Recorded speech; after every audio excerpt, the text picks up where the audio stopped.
ओम साईं राम। आज का साईं वचन। बाबा कह रहे हैं, मेरे बच्चे, मैं जानता हूँ तुमने बहुत कुछ सहन किया और अभी भी कर रहे हो। तुम चाहते हो कि लोग तुम्हें उकसाते हैं कि तुम व्यर्थ की बातों पर उनसे बहस करो और अपने मन की अशांति को बढ़ा लो। वह तुम्हें मेरी ऊर्जा में प्रसन्न और शांत देखकर भी उनका मन प्रसन्न नहीं रहता। वह सोचते हैं कि सब इसके विपरीत होने पर भी ये अपने मन को शांत और प्रसन्न कैसे रख पाता है। उन्हें इस बात से भी ईर्ष्या होती है। तो मेरे बच्चे, जाने दो कौन क्या सोचता है, कौन तुम्हारे सुख को देखकर दुखी होता है, कौन तुमसे ईर्ष्या करता है। सब कुछ मेरे चरणों में समर्पण कर दो। वह तुम्हारा कोई भी अहित नहीं कर पाएंगे। बस तुम अपने कार्यों पर ध्यान दो। आलस का त्याग कर अपने कर्म को सही नियत समय पर करो। कोई तुम्हारा कुछ नहीं बिगाड़ सकता, क्योंकि तुम्हारी आत्मा एक पवित्र आत्मा है। तुम्हारे अंदर जो सच्चाई है वह हर किसी के अंदर नहीं होती। लोग तो अपनी खुद की बड़ाई करने के लिए जाने कितने झूठियों ही बोल जाते हैं। अपने अहंकार को सिद्ध करने के लिए जाने कितनी बातें वे मतलब कि तर्क बढ़ाते जाते हैं। तुम्हें उनसे कोई लेना देना नहीं। ना तुम्हें किसी दुर्गुण में फंसना है, ना अपने ध्येय से तुम्हें विचलित होना है। तुम्हें अपनी मंजिल को पहुंच पाने के लिए निरंतर प्रयत्नशील रहना है।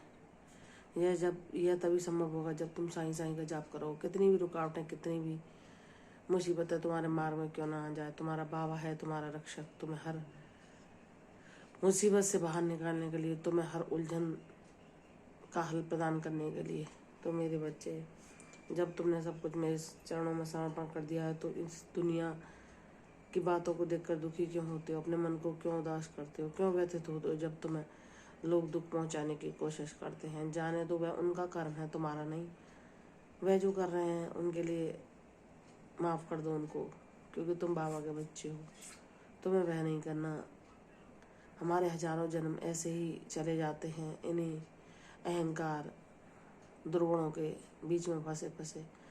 बहुत ईश्वर की कृपा होती है, तभी हम उन्हें जान पाते हैं, उनकी ओर अग्रसर हो पाते हैं। मेरे बच्चे, तो तुम तो अब मेरी पूजा की ओर, मेरी भक्ति की ओर अग्रसर हो चुके हो। तुम्हें सब दुर्गुणों से बचाना मेरी जिम्मेदारी है। तुम इस संसार में कौन क्या कर रहा है, कौन व्यक्ति कैसा है, कौन तुम्हें दुख देना चाह रहा है, सब मुझ पर छोड़ दो। कोई तुम्हें नहीं दुख पहुंचा सकता। जब तुम्हारा बाबा तुम्हारे कवच, तुम्हारी ढाल बनकर तुम्हारे साथ है, वह सदैव तुम्हारी रक्षा करेगा। तुमने अपने माता पिता के रूप में मुझे ही देखा ना, क्योंकि तुम जानते हो कि जब तुमने अपने पिता का साया खो दिया, उसी समय से तुमने अपने आप को जब अनाथ समझा। मैंने तुम्हें आकर ऐसी विपत्तियों में संभाला कि तुम अब कभी भी खुद को अकेला नहीं समझते। मेरी ऊर्जा को सदैव महसूस करते हो। मेरे बच्चे, मैंने हर बुरी परिस्थिति से तुम्हें बाहर निकाला है। तो यह समय भी बीत जाएगा। तुम्हारे जीवन में खुशियाँ, समृद्धि, शांति, सुख, सबकी व्यवस्था मैंने कर दी है। तो मेरे निर्णय पर विश्वास करके शांत रहो। जो कोई कर रहा है उसे करने दो। मेरे बच्चे, तुमने अगर बहुत मजबूरी का समय भी काटा है या बहुत अपने आप को असहाय भी महसूस किया है, कई वित्तीय परेशानियों के कारण भी, तो मेरे बच्चे जाने दो, अब ऐसा नहीं होगा। तुम्हारा बाबा तुम्हें भरपूर देगा कि तुम दूसरों को भी सहायता पहुंचा सको और अपने मन की सभी इच्छाओं को पूर्ण कर सको, और मेरी भक्ति, मेरे आध्यात्म में तुम प्रगति कर सको।